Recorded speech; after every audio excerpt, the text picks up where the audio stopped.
Never enough coffee. Never.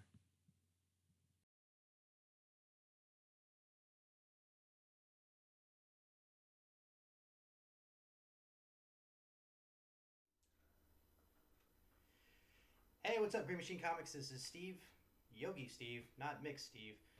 Mix Steve is actually home sick right now. In fact, I'm home not sick, but he's got the flu. So I'm actually going to be doing today's review. So bear with me. I'm not a writer, so I'm not very good with the words like Steve is, but I'll try and get you through what I can. Like I said, it was almost a one-man show today. Fortunately, I had my wife with me, Teresa. I'm sure you've all met her by now. She helped out a lot at the shop today. But with that said, I wasn't able to get through a lot of the reading like Steve usually is able to do. So, for example, I wanted to really read this one and talk to you guys about this one. It's another samurai story that just popped off from an indie publisher. It's called Cold Blood Samurai, and it's really cool looking. I got through a couple pages, and it was just getting way too late. So I have to keep going, or else I'm not going to be in bed before 4 o'clock. So here we go. So starting off, I'm going to go right into it with War of the Realms, Journey into Mystery. This was a super fun read. So if you have not been reading the War of the Realms, because we sold out almost instantly of issue number 1 of the main line in the series, this is a really good jumping in point, and I'll tell you why. It's almost on the same lines as, say, a road trip story.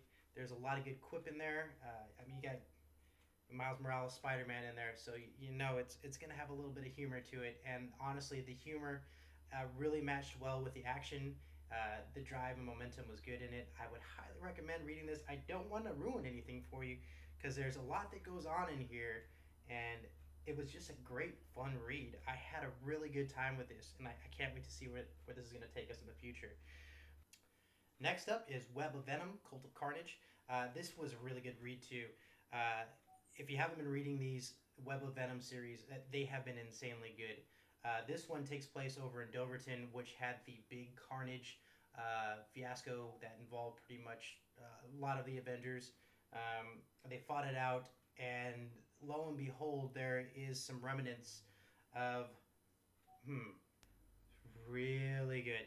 So this is actually following a Jameson, J. Jonah Jameson's son.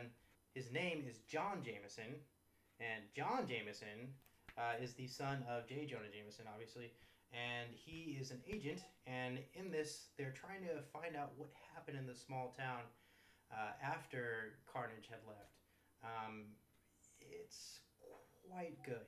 I have really reached this point where if I say anything more than this, I'm going to give it away. Highly recommend the read on this one.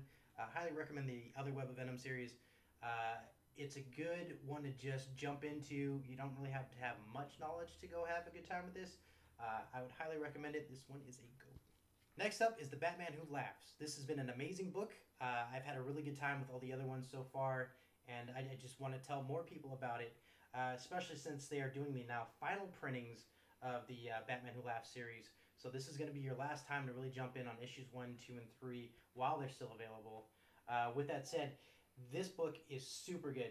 Batman teeters with insanity as the Joker toxin, which is revealed in the other ones, is, well, having its effect on him. It's been quite the journey for him as he's taking on, well, as Batman takes on Batman, but it's the Batman Who Laughs that he's taking on. And it's one of those things where to defeat your enemy, you might have to become your enemy, but this book is worth all the hype. You can jump into this right where it's at right now and still have a good time without having to get the other ones. It's really good writing. I believe this is Snyder who's doing this one. Yeah, Scott Snyder is doing this, and if you know anything about him, he's a really good writer. I mean, they really pulled out the stops on this one. I mean, cardstock, super good. Steve loves talking about that, and I do too. I mean, super glossy print. This is something that's meant to collect and cherish and keep with you for a very long time. If you can, I would highly recommend this. If you want, please do special orders on issues 1, 2, and 3 while you still can. Once again, they're coming in on their final print on this. So really got to jump in on the saga. Next up, we have The Real Ghostbusters. Now, for those of you who don't know, The Real Ghostbusters was a show that took place in the 1980s. Had to have the title The Real Ghostbusters on it because there was an already copyrighted Ghostbuster team at the time, and they also became animated as well. Very long, drawn-out story of how that all went, but end of it all, The Real Ghostbusters is the one that everyone's really familiar with. These are the guys that bust the ghosts with proton packs, and who I used to wake up to Saturday mornings to watch cartoons for. Once again, this is very much like the very old cartoon. It had that vibe to it the entire way through. The comic characters are good facsimiles of the comic book characters are good facsimiles of the actual cartoons. So when I was reading this, I was hearing all their voices in my head because I grew up with those characters, and it felt good. This is also a really good hype train for the summer. For those of you who don't know and didn't watch last week's video, we kind of made this small announcement that they were doing the Ghostbusters Transformer Crossing Over event, and that's taking place once again this summer. It looks like a really cool event. They already have an Ecto 1. I can say that without spoiling too much because he's on the cover. In fact, you can pre-order, or you could have pre-ordered. I don't know if they're still available. You can pre-order the Ecto 1 Transformer at GameStop, and I'm sure a couple other places that are out there. But man, this was fun. Would highly recommend if you're a Ghostbuster fan. I reviewed this one solely because, well, I'm a huge Ghostbuster fan, and this is my jam right here. So thanks for listening to that. I have now Ronan Island. Now, Steve did the review on this one, and this one sold out super fast. So with that said, I did not even get to read issue number 1. I've got second printings coming into the store. If you'd like to get one, now is the time to do it. But like I said, issue number 1 sold out day 1. It was really popular. Had to find out if they can get an issue of this. The art is great. The writing is great. Story is captivating. I did not see the story kind of unfolding the way it did. I thought this was... how do I say this? It definitely takes place in feudal Japan. There's a lot of what you would expect out of a samurai-style comic book. And I don't want to say much more without spoiling it. But if you're looking for something that's action-packed with really good tempo, I highly recommend this. This one is a go at this station. Up next, we have Army of Darkness, Bubba Hotep. This is one for the fans of Bruce Campbell. When it comes to movie mashups on cult classics, I can't pass them up. I have to do them. These things are awesome. If you liked any of Bruce Campbell's work, you would probably recognize at least one of these two movies. Army of Darkness, definitely cult classic. Bubba Hotep, a little lesser known. I haven't even watched it, but reading this, I didn't feel lost at all. I had a really good time with it too. It's got a little bit of time travel involved in it, so don't let that offset you. It's really just done for the fun sake of it. And let's face it, if you've watched Army of Darkness, you've already done the time travel with Bruce Campbell before, so that's nothing new to you. But like I said, this is mostly action, a little bit of horror. It's not terribly bloody. Nothing like the Blood Geyser from Army of Darkness. But if you're looking for a quick, fun read, this is it right here. I do enjoy this stuff. I mean, this is along the same lines as almost Mars Attacks. You're just looking for a good time. This is it. Up next, we have Tim Burton's Nightmare Before Christmas, Zero's Journey. This one was a fun one. It reads a lot like a manga, so you have to go backwards to forwards, left to right, right to left. Reverse it. Anyways, there's a little bit of a helper in here to go ahead and get you to reading this properly. But with that said, it follows Lock, Shock, and Barrel from the Tim Burton movie, who are the 3 trick-or-treater kids who kidnap Santa Claus. Spoiler, I know. But author's notes along the way help you get into the Nightmare universe that Tim Burton set up.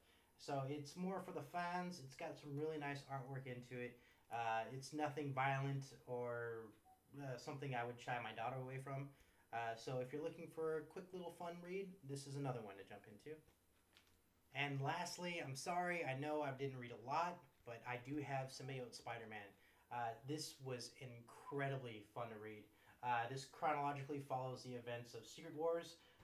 It's got various degrees of right and wrong inside of it. The artwork is stellar. The writing is captivating. This is definitely a go by any standard. This is a good jumping on point. If you don't know Peter Parker that well, by now I'm sure you do. The Spider-Man saga, he's been done in movies since the 90s. I mean, really 70s if you want to get into it. But long story short, this is great. I had a really good time with it. Like I said, the artwork is stellar.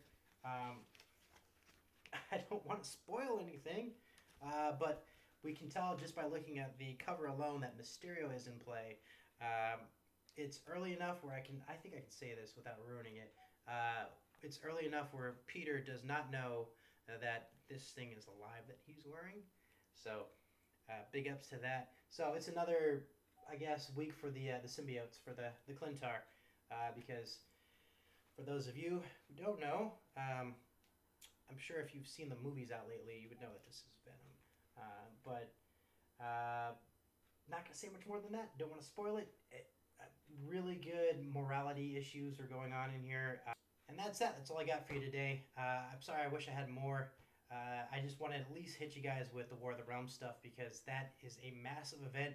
And not only that, it's actually coming out really well. The last one was really good. The main War of the Realms title. This journey is feeling just like a journey. Total hero's quest the entire way through. Once again, symbiote SpiderMan, starting that off, rehashing of the old story, and I'm loving it so far. If you're a Spider fan, jump into it. Actually, this is a good Marvel week. I feel bad because I just realized I didn't really grab much DC other than the Batman Who Laughs, but Batman Who Laughs, really good. Highly recommend. If you haven't already done it too, check out Grim Knight. That was also a lot of fun. That's all I got for you. Sorry, usually I have like a drawing or something, but I had to grab everything and run out the store because it was already getting late, and I'd like to get to sleep sometime tonight. But with that said, I guess do the dance.